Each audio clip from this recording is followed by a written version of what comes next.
the basic counting principle. So here's example 1, and we're going to work on this one using the basic counting principle because that's what we just talked about.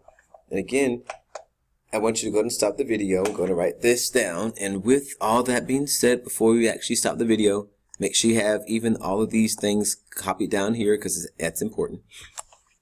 So go ahead and stop it and go ahead and write it down.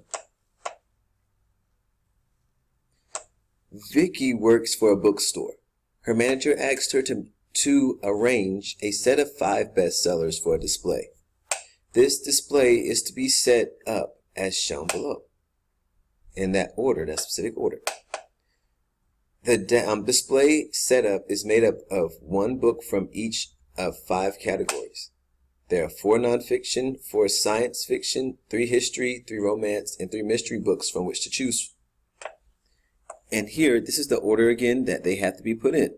So nonfiction is first, science fiction is second, history is third, romance fourth, and mystery fifth. So in that order is what you have to put these books in. Now the question says, how many ways can Vicky choose the books from the display?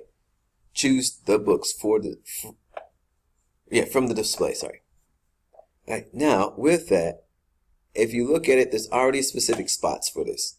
There's specific spot for nonfiction, specific spot for romance, specific spot for mystery, science fiction, history. There's specific spots for them. And all we can put in for nonfiction is only 4 books, because that's what they say up top. For science fiction, we can only do 4 books. History, we can only do 3. Romance, only 3. And mystery is only 3. So there's no other things that are going on. There's no other way we can do it. We can only do it those numbers. So looking at the basic counting, so the only way that we can do these, again, is nonfiction's first, science fiction, then history, then romance and mystery. And we need to figure out how many different ways can Vicky choose the books from the display. Now with this, there's only 4 that go in nonfiction, 4 science fiction, 3 romance, 3 history, 3 mystery. So we're going to use the basic counting principle again. Just basic counting principle. Let's see, maybe it'll let me write this time. So all we're going to do is 4 times 4 times 3 times 3 times 3. Because it's 4 for nonfiction, 4 for science fiction, 4 for history, 4 for romance, 4 for mystery. And if you multiply those together, how many possible ways do you get?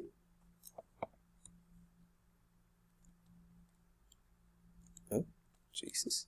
So you get 432 possible. If I can spell that right, that'd be perfect. Possible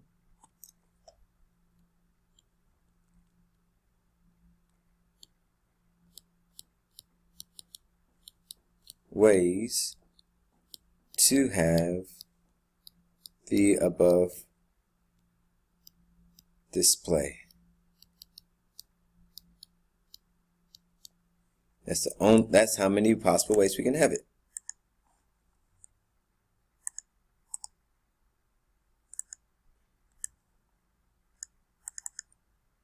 Display.